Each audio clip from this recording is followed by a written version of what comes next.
Assalamualaikum warahmatullahi wabarakatuh. Halo guys, kembali lagi bersama saya Bobby Herian. Kali ini kita akan kembali mencari video dari Didi Juli yang berjudul Para Pengemis yang Tak Punya Malu. Kita akan langsung tonton videonya dan habis itu akan kita komentari guys. Shalom saudaraku, salam sejahtera dalam kasih Kristus. Jumpa lagi dengan saya, Didi Juli. Kita akan belajar berapologetika bersama-sama di channel ini. Para pengemis ayat ini mau menjadi pahlawan bagi Kristen, tapi pahlawan kesiangan yang tidak tahu diri ya. Jadi Kainama secara khusus dia kita bukan pengemis ayat ya, gini ya. Yang perlu diketahui oleh Didi Juli ya dan orang-orang setinya yang suka mengatakan bahwa kita ini seperti pengemis ayat, gini loh ya. Kita memakai ayat Alkitab itu ada tujuannya ya, perlu dipahami ya. Pertama, kita dalam Islam itu punya iman, meyakini ya, kita tuh punya keyakinan bahwa kita tuh pernah diturunkan kitab selain Quran yang namanya Taurat, Zabur, Injil yang diturunkan kepada nabi-nabi sebelum Nabi Muhammad seperti Nabi Daud, Nabi Musa, dan Nabi Yesus atau Isa. Nah, itu kita ada dalam keyakinan umat Islam. Dan kita meyakini bahwa kitab-kitab itu sudah diubah oleh tangan manusia. Makanya kita merujuknya kepada Alkitab. Jadi Alkitab sebagai bagian dari keyakinan kita adalah kitab Taurat, Zabur, Injil yang sudah diubah oleh tangan manusia. Itu dalam keyakinan umat Islam. Sehingga kita membahas itu bukan sedang mengemis ayat. Bukan. Itulah bagian dari iman kita. Keyakinan kita, ngerti ya? Ini nggak ada ngomong tentang mengemis ayat ya, itu beda. Karena itu kitab kalian itu adalah kitab kami juga yang kami yakini telah diubah oleh tangan manusia menurut Al-Quran yang kami pegang gitu guys. Nah itu poinnya. Ya, itu harus dipahami. Yang kedua, kenapa kita debat atau menyampaikan dengan Alkitab? Karena itu yang kalian percayai. Kalau kami pakai Quran, kan tidak bilang, kami bilang tidak percaya. Oh, kami nggak percaya Quran. Tapi kalau Alkitab, nggak mungkin kalian bantah. Karena kalian pasti percayakan kitab gitu kan. Kalian katakan bahwa itu tafsiran kalian. Tidak. Kita ngomong sesuai dengan teks. Apa yang ditulis. Apa pernah kita tambah-tambah atau kurang-kurang. Kita ngomongnya tekstual. Selesai. Nggak pakai dogma. Nggak pakai ngarang bebas. Apa yang ditulis, itu kita baca dan itu kita tafsirkan guys. Dan itu kita tafsirkan itu sesuai dengan pemahaman bahasa yang baik dan benar, tidak pakai dogma atau kekakuan apapun itu guys. Enggak, kita betul-betul fokus pada apa yang tulis, bukan dogma guys ya. Dia mengatakan bahwa sebenarnya yang ngemis-ngemis nama Isa itu adalah orang Kristen. Tapi sebenarnya mereka berdua kompak sih ya. So kita konsisten. Isa ya Isa. Kalau mereka kan tidak. Kadang Isa, kadang Yesus, kadang Iso, kadang Esau, itu fakta. Anda lihat terjemahan mereka ya, di beberapa terjemahan tuh beda-beda guys. Ada yang terjemahkan sebagai Yesus, ada Isa. Kita tidak, kita konsisten. Isa terus gitu kan. Nah, jadi intinya adalah harus punya prinsip bahwa nama nggak mungkin diubah-ubah gitu. Jadi nama itu beda sama kata yang lain. Kata lain bisa diterjemahkan, nama nggak bisa guys. Dengan Ustadz Ipung ini. Sebelumnya mari kita bersama-sama melihat video berikut ini.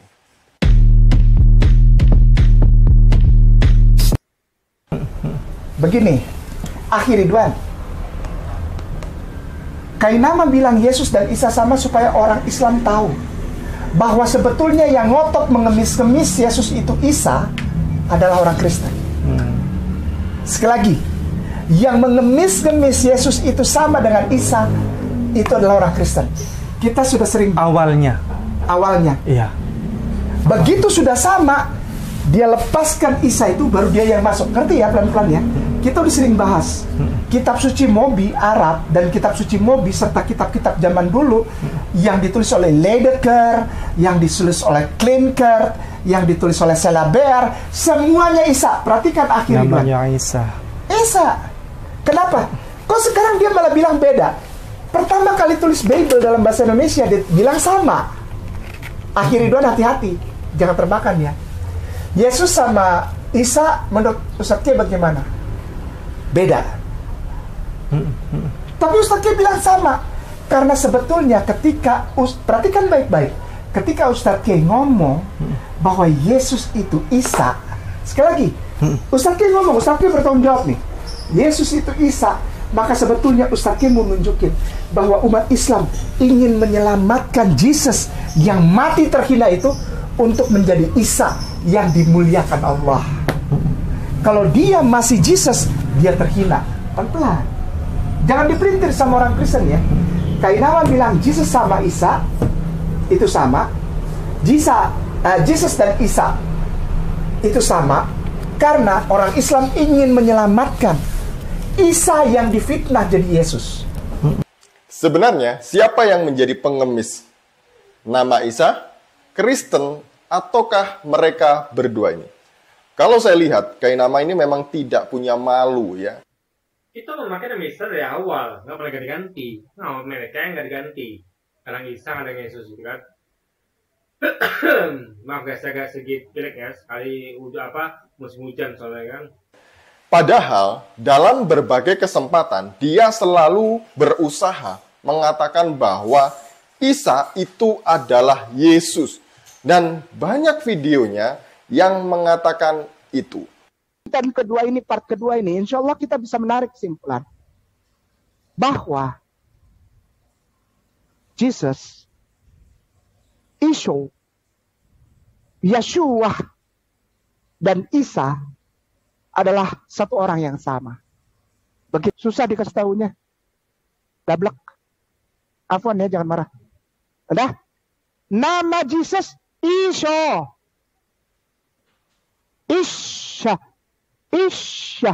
Kalau dipanggil Ahi. Tadi kita baca. Ahi. Mirip sama bahasa Arab. Ya iyalah.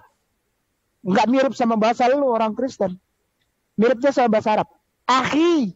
Isha. Yang tadi. Ya Isa. Selesai nama. Selamat untuk para mualaf. Jesus itu bukan Isa. Ya, betul. Jesus bukan Isa. Nah, mulai kaget orang-orang. Padahal malam ini kita berharap Ustadz Kainama bahwa kita Jesus is Isa alaihissalam. Iya, betul. Ini jawaban untuk yang tadi tuh Bung Ade tuh. Iya. Bukan untuk tema malam ini. Untuk yang tadi kasih live chat tuh. Yang live chat itu bilang selamat para mualaf. Ya, Jesus is not Isa alaihissalam. Aku mau bilang sama kamu yang kirim live chat itu, benar. Benar. Karena kamu bukan pengikut Yesus. Karena yang kirim live chat itu bukan pengikut Yesus. Jesus is not Isa alaihissalam hanya berlaku bagi orang-orang yang bukan pengikut Yesus. Saya ulang pelan-pelan. Saya ulang.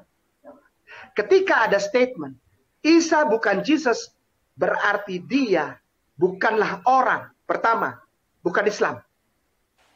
Perlu diketahui bahwa Yesus sendiri memiliki banyak nama ya. Salah satunya adalah Isa Al-Masih.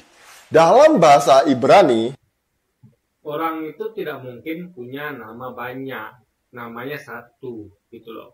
Ya kan? Kecuali nama panggilan itu beda lagi. Tapi orang itu ya lazimnya itu tidak punya nama yang banyak gitu. Di Juli ya di Juli. Jangan panggil dia itu adalah Dodot, jangan. Di Juli gitu. Saya Bobby Herian. Anda mau panggil apa coba?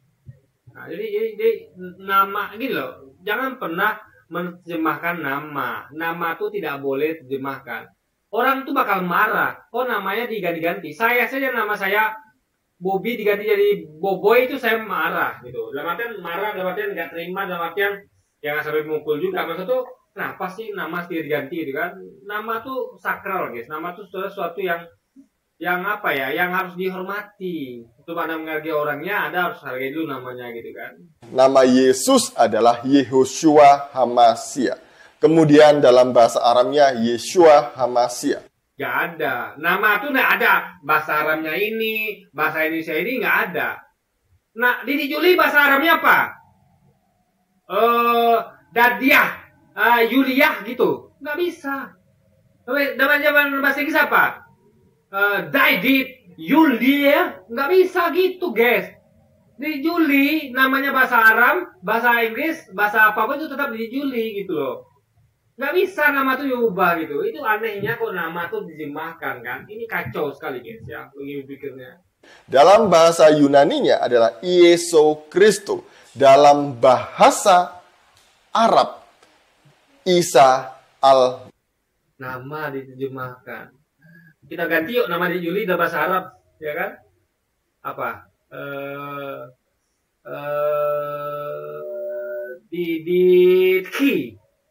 Diraki, Yuli Akbar gitu. Mana bisa guys, nama nggak bisa diganti.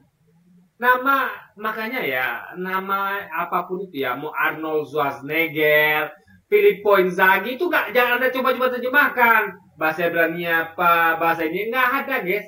Nanti nama Muhammad ganti jadi Muhammad bahasa Betawi gitu. Nggak bisa begitu. Coba Anda bayangkan nama Nabi Muhammad diganti bahasa Betawi jadi Muhammad.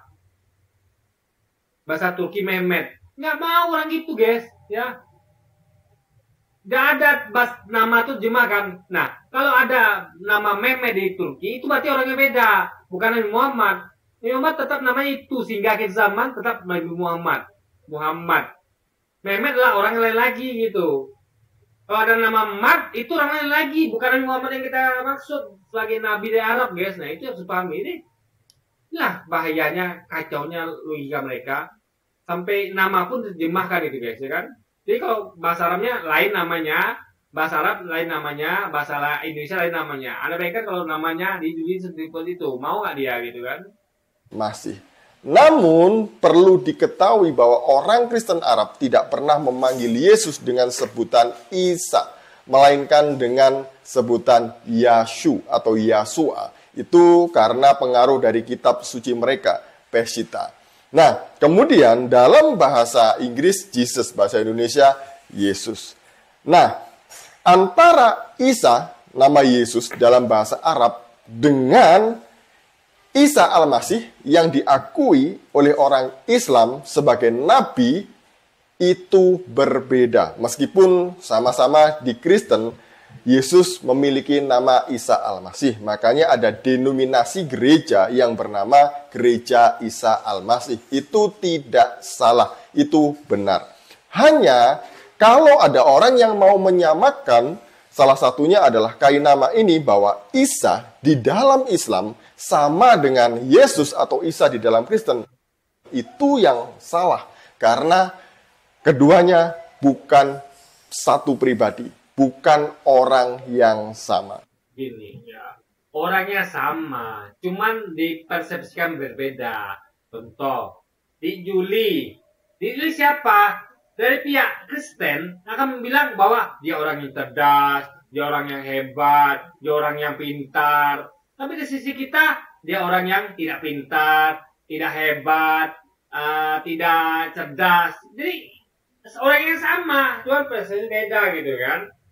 Jadi kalau kita mengatakan mungkin di Juli ini dua orang bohong, menurut kita dia yang bohong. Tapi sebaliknya menurut mereka adalah di Juli yang jujur, orang kita yang bohong gitu. Jadi ini adalah orang yang sama, cuman persepsinya beda. Sama kayak Yesus. Yesus dengan Isa orang yang sama, persepsinya beda guys gitu. Di Kristen mereka mempersepsikan Yesus begitu, kita Yesus begitu guys, beda gitu kan. Jadi beda persepsi bukan beda orang guys. Kalau kita melihat di dalam sejarahnya, gitu ya, mulai dari orang tuanya, kemudian proses kelahirannya di bawah pohon kurma, kemudian waktu kecil dia bisa berbicara di gendongan atau di bawaan ibunya, kemudian bisa membuat mujizat dari tanah liat berupa burung, gitu ya. Dan yang paling kelihatan adalah Isa di dalam Islam itu tidak mati di salib. Ya itu kan persepsi namanya, orangnya sama. Jangan karena beda persepsi, orangnya beda, enggak. Ini kita ngomong orang yang sama gitu. Hanya dipersepsikan beda, tergantung dari sudut pandang Islam atau Kristen tuh guys. Nah, di dalam Kristen itu sejarahnya sangat berbeda. Yesus lahir di kandang, bukan di bawah pohon kurma. Kisah Nah, kalau kita pakai logika, kita pakai akal sehat, ingat. Kejadian itu adalah kejadian di mana Maria itu adalah hamil di luar nikah. Ya, ingat dia punya tunangan namanya Yusuf, dikatakan di Alkitab. Jadi itu adalah hamil di luar nikah. Waktu itu berlaku hukum Taurat, yaitu siapa yang ketahuan berzina, yang dituduh berzina itu bisa dirajam sampai mati. Kalau yang rajam pakai batu berarti kalau yang sudah berkeluarga. Nah, karena Maria sama Yusuf belum keluarga, mereka hanya akan dirajam pakai batu, nggak sampai mati. Tapi kan tetap aja itu hukuman yang berat, guys ya, dirajam pakai batu gitu. Nah, logika sederhana, bagaimana bisa seorang yang punya kemungkinan akan dirajam sama batu itu begitu, dia berani melahirkan di kandang domba di kota Yerusalem, di Bethlehem, di kota. Bahkan itu katanya di palungan, di dalam tempat ibadahnya pemuka Yahudi. Itu luar biasa. Orang yang menghukum itu adalah pemuka Yahudi, orang yang berzina sesuai dengan hukum Taurat. Kok mereka berani di situ gitu, melahirkan itu kan? Ini aneh sekali gitu. Bahkan mereka sempat katanya tuh mau nyewa hotel penginapan, tapi karena penuh, ya mereka terpaksa di kandang domba. Ini aneh sekali gitu. Islam lebih masuk akal, mengatakan bahwa dia melahirkan di bawah pohon kurma yang bukan di kota, tapi jauh dari kota, tempat terpencil, dan ini masuk akal. Karena dengan begitu berarti logikanya manusia normal itu kan akan menghindari hukuman. Takut dong orang dirajam pakai batu, apalagi karena dituduh berzina, padahal dia nggak berzina. Tentu si Maria merasa benar dan dia tidak mau dihukum. Makanya dia takut dan dia normalnya manusia normal itu akan lari dan cari tempat yang terpencil. Dan itulah yang meyakini kita bahwa Islam benar. Dia melahirkan di bawah pohon kurma. Nah, lalu ketika dia kembali ke rumahnya, itu wajar. Kenapa? Karena anak itu sudah bisa bicara. Sehingga orang-orang akan susah untuk menuduh gitu. Makanya kita untuk menuduh bahwa ini anak haram atau bagaimana gitu kan. Kok lahir di luar nikah? Siapa anak ini gitu? Jadi Yesus memberi kode bahwa biar dia yang jawab gitu. Gak usah ibunya. Jadi bagaimana bisa anak bayi itu ngomong? Itu pasti adalah mukjizat. Sehingga orang ini percaya bahwa ini bukan anak sembarangan. Cuma kalau ibunya ngomong, orang ini gak percaya.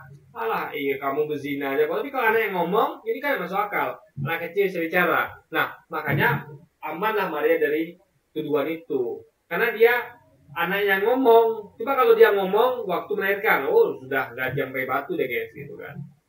Masa kecil Yesus yang dijelaskan sebagaimana cerita Isa Al-Masih menurut Islam. Juga tentang waktu.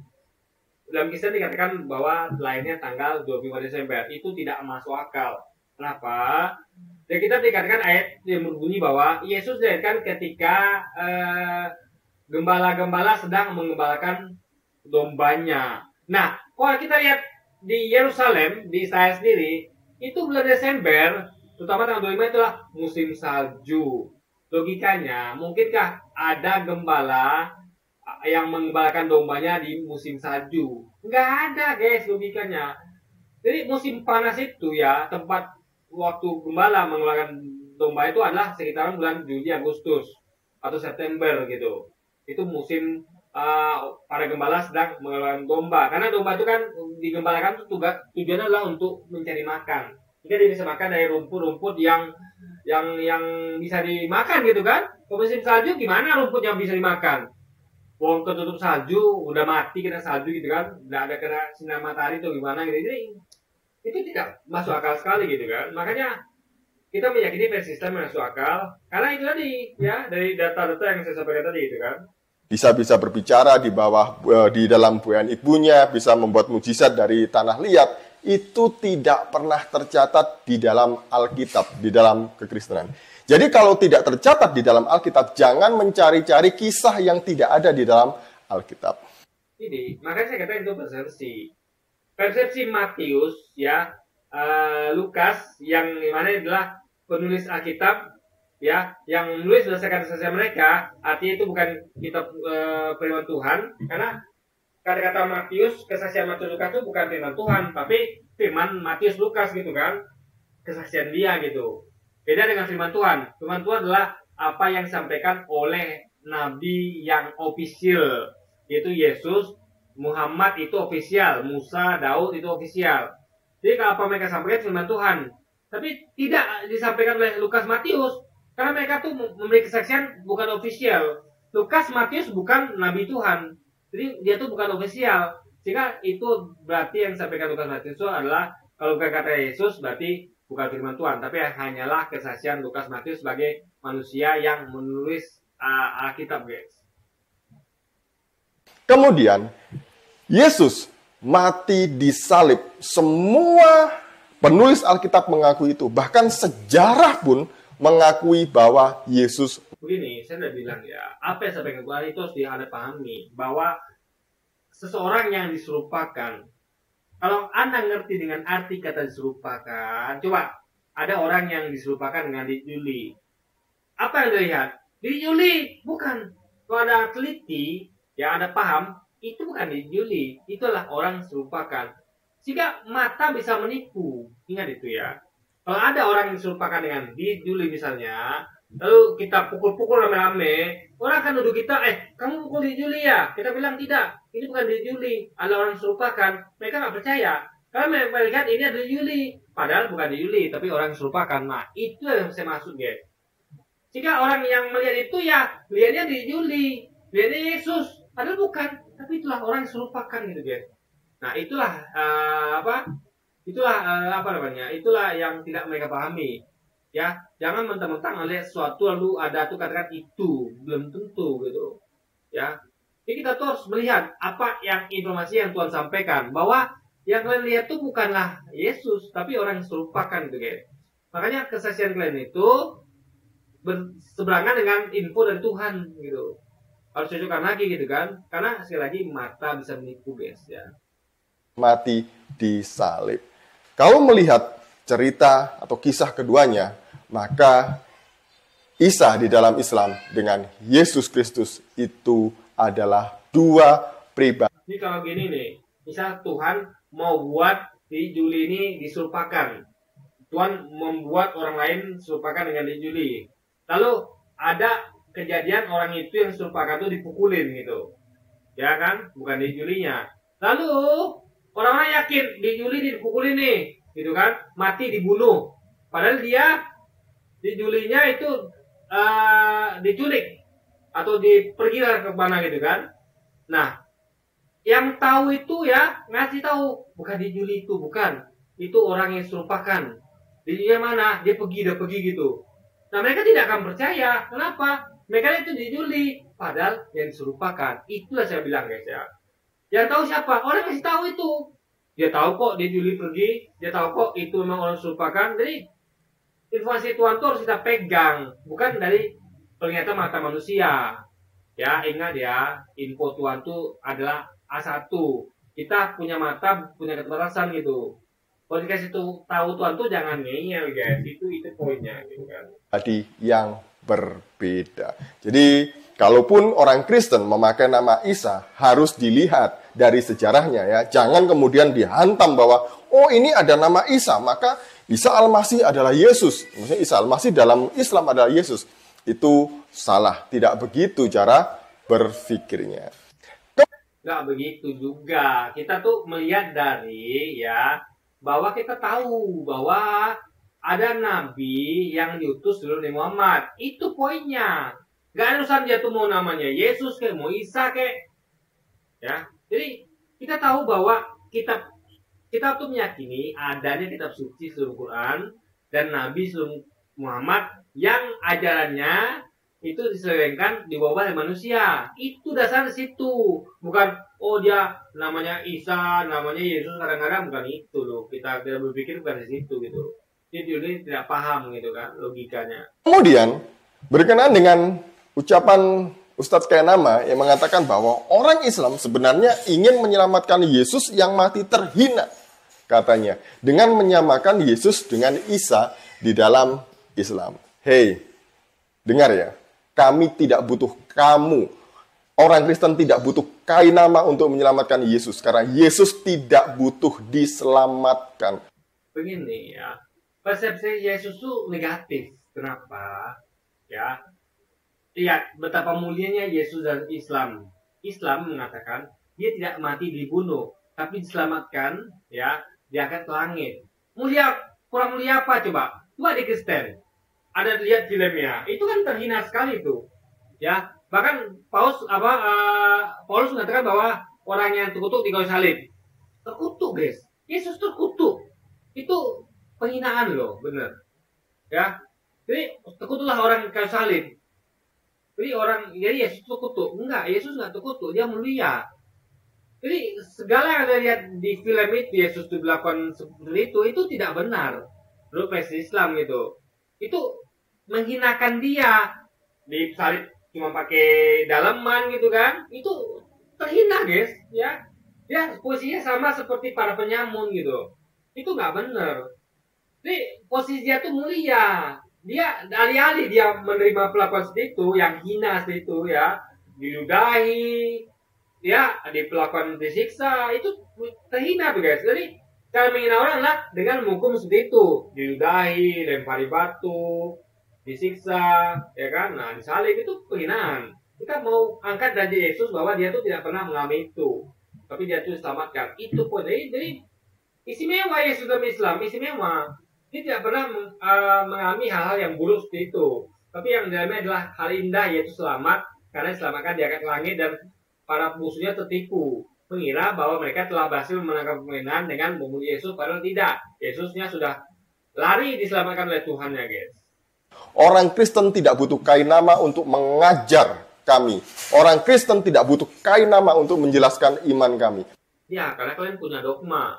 Di dunia punya dogma. Dogma yang kaku itu yang mau kita terobos, ngerti ya? Ingat, dogma itu kaku. Jadi apapun yang kita tafsirkan sesuai dengan pemahaman bahasa benar tidak akan mereka terima. Karena mereka sudah terkungkung oleh dogma. Pokoknya dogma harus di atas logika. Itu masalah, guys. Kita harusnya kan logika di atas dogma. Kalau dogma itu sesuai logika, alhamdulillah terima. Tapi kalau dogma itu beda sama logika, ya kita tolak gitu. Jadi kita tuh jangan antipati sama logika. Kita menafsirkan ayat itu kan dengan pemahaman bahasa yang baik dan benar. Kalau sesuai dengan dogma, syukur. Tapi kalau kita pahami dengan bahasa yang benar itu beda dengan dogma, berarti dogmanya salah, guys. Seperti itu logika itu kan. Jadi jangan Anda tuh berpegang pada dogma, lalu semua logika Anda terobos. Bukan begitu logikanya, guys. Karena Kainama tidak tahu apa-apa tentang kekristenan. Ini lagi. Ini degradasinya luar biasa nih. Selalu nasihat adalah tidak tahu apa-apa tentang Kristen. Orang yang tahu banyak dikatakan tidak tahu apa-apa gitu. Itulah pembunuhan karakter. Jadi agar orang percaya bahwa namanya adalah orang yang tidak ada apa-apanya, dibunuh karakternya dengan mengatakan bahwa dia tidak tahu apa-apa. Luar biasa. Ya. Luar biasa ini, guys, ya. Orang yang tahu banyak tentang Kristenan, ya, tahu dogmanya Kristen apa, tahu bagaimana mereka tuh memposisikan Yesus, itu tahu banget gitu. Dikatakan tidak tahu apa-apa, ini kan luar biasa gitu. Ya. Jadi kayak orang nih, orang tuh tahu bahwa ada pelanggaran etika yang dilakukan oleh pasangan 02 di MKMK. Orang tahu, tapi dikatakan nggak tahu apa-apa, itu kan kacau, guys. Lu bikinnya gitu kan? Dia sudah menyangkal imannya. Jadi jangan mengajar kami mengenai kitab suci kami. Lebih baik. Iya, udah ada dogma ya, soalnya gitu kan. Kita tuh mengajak kalian tuh berpikir, gunakan logika. Kita memahami itu dengan pemahaman bahasa yang benar, bukan pakai dogma. Dogma itu adalah kunci mati, udah dikunci. Logika kalian tuh dikunci gitu. Jadi makanya ada jargon apa imani saja apa kata pendeta kan. Kalau tidak masuk ke dalam dosa, itu tadi kalian sudah tumbuh pada dogma sehingga tidak mau menerima kebenaran, guys. Urus saja agamamu, urus saja keluargamu, urus saja tanggapan dari teman-temanmu yang disiarkan di channelnya Andre Tunggal. Sanggah itu ya. Guys, Islam tuh percaya bahwa kita tuh percaya juga kepada kitab-kitab sebelumnya. Taurat, Zabur, Injil, dan nabi-nabi sebelumnya. Yesus, Musa, Daud. Yang mana ajaran mereka itu diubah tentang manusia. Itu kita percaya. Maka kita bahas. Anda tidak percaya Nabi Muhammad dan Quran kan? Kenapa Anda bahas? Itu baru offset. Oh, kita tidak offset. Kita memang bahas iman kita. Tentang kita percaya kepada kitab-kitab terdahulu dan nabi terdahulu yang kitab-kitab dan ajaran itu, nabi-nabi itu sudah dibuat oleh manusia, guys. Itu adalah sejarah mengenai kisah hidupmu sebelum kamu mualaf, ya. Coba tanggapi. Nggak usah pakai secari kertas sambil mau nangis, nggak usah ya. Tunjukkan kalau kamu memang benar-benar pernah sekolah, ya, S1, S2, S3, tunjukkan mana ijazahmu, atau paling nggak foto waktu kuliah lah, tunjukkan gitu ya. Waktu kuliah S1, S2, S3, tunjukkan. Dulu pernah mengatakan bahwa Orang, nggak semua orang tuh mau dipaksa, guys, ya. Yang harus tunjukkan tuh mereka. Buktikan bahwa memang yang tuduhkan itu benar. Gini loh. Orang yang klaim itu nggak punya kewajiban untuk membuktikan klaimnya. Nggak punya. Bebas, orang klaim bebas apa saja. Dia mau klaim sebagai orang kaya, mau klaim sebagai orang apalah pintar. Silakan ada klaim. Hak masing-masing gitu kan. Yang masalah adalah ketika orang lain itu menuduh, memfitnah bahwa itu tidak benar. Nah, itu baru masalah. Ya, karena ketika Anda menuduh orang, itu Anda harus punya bukti. Karena kalau tidak fitnah gitu.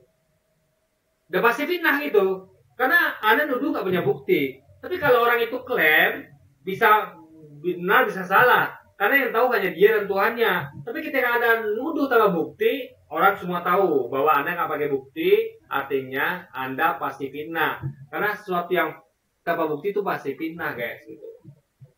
ijazahnya dirampas oleh gereja. Apa kepentingan gereja merampas ijazah seseorang, merampas ijazah pengerjanya? Itu tidak berhak. Gereja manapun, sinode manapun tidak berhak merampas. Karena yang berhak atas ijazah adalah orang tersebut. Jika ada gereja yang merampas, maka Kainama berhak untuk memproses secara hukum. Tapi kenapa dia tidak proses secara hukum? Ya? Nah, mungkin orang tidak tahu ya. Begini ya, semua apapun itu mungkin dalam kehidupan ini. Gitu. Intimidasi, pemaksaan. Jadi dia itu memainkan hidup tuh seperti kayak di komik gitu, atau kayak di mana gitu. Enggak. Dunia tuh enggak sepolos itu. Ada kejadian pemaksaan, penipuan tuh banyak gitu. Jadi intinya adalah Anda tuh harus bisa buktiin kalau itu memang salah, memang tidak ada. Itu harus Anda buktikan. Orang lain mah bebas saja gitu kan, logika pikirnya. Jika ada orang menjadi pengerja gereja, menjadi pendeta di denominasi gereja apapun, yang diminta hanya fotokopi legalisir, bukan ijazah asli. Tidak ada. Anda mau melamar kerja dimanapun juga, yang diminta juga adalah fotokopi legalisir. Kalaupun itu diminta yang asli, pasti akan dikembalikan. Hanya dilihat saja. Itu ya. Jadi nggak tahu dia. Saya kerja, ingat ya. Saya kerja, ini baru terima nih guys ya. Jadi ada kerja itu ya, yang ijazah kita ditahan. Ada, saya mengalami. Ijazah saya ditahan itu. Ya, ijazah saya ditahan. Saya boleh ambil ketika saya resign. Ingat itu. Saya resign, ambil, itu pun 3 bulan setelahnya. Saya resign tanggal 1 Desember. Artinya tanggal 1 Maret baru bisa ambil, guys. Itu fakta. Dan memang tidak semua tempat kerja begitu. Tapi ada kerja yang begitu. Jadi di dunia itu kayak hidup di dunia apa gitu, guys. Apa dia nggak tahu? Mungkin dia dapat kerja yang tidak perlu dititipkan ijazah. Tapi saya banyak tahu ya, termasuk saya ngalami bahwa ada kerjaan yang kita tuh harus wajib letakkan ijazah situ, ya. Gunanya itu apa? Agar ya untuk kepentingan mereka gitu. Entah mereka tuh nanti takut kita tuh tidak menghormati kontrak, atau kita tuh nanti membukai mereka atau gimana gitu kan. Nah, makanya ijazah kita tahan. Jadi poinnya guys ya, ini dunia bukan seperti dongeng yang ada bayangkan imajinasi bahwa semua tuh mulus saja. Enggak begitu. Ini dunia ini kejam gitu. Apapun ada di sini gitu kan. Mau penipuan, mau pemaksaan, intimidasi, semuanya ada guys. ini tanggapan saya. Sebenarnya yang ngemis mengenai kekristenan, mengenai nubuatan nabinya, mengenai apapun itu adalah Kainama sendiri. Ingat sekali lagi, kita tidak pernah ngemis. Kita pakai Alkitab tuh adalah bagian dari iman kita, percaya bahwa ajaran yang ada Nabi sebelumnya dan kita suci sebelumnya itu sudah dibahas sama manusia. Dan apa itu? Yaitu Alkitab itu, guys. Nah, makanya kita pakai. Itu bagian dari iman kita gitu. Jadi ini jangan dikatakan kita ngemis, bukan. Kecuali kalian yang pakai Al-Quran dan pakai Nabi Muhammad, pakai tidak percaya kan? Artinya kalian ngemis-ngemis gitu. Karena kalian tidak berhak untuk memakai Al-Quran dan Nabi kami karena kalian tidak percaya. Kalau kalian percaya pada Yesus, percaya pada Taurat dan Injil, dan kalian percaya bahwa itu sudah diubah oleh manusia. Itu poinnya, guys, ya, yang harus dipahami. Oke, jadi mungkin sekian dulu aja video kita kali ini dan sampai jumpa lagi di video-video selanjutnya. Dan wassalamualaikum warahmatullahi wabarakatuh, guys.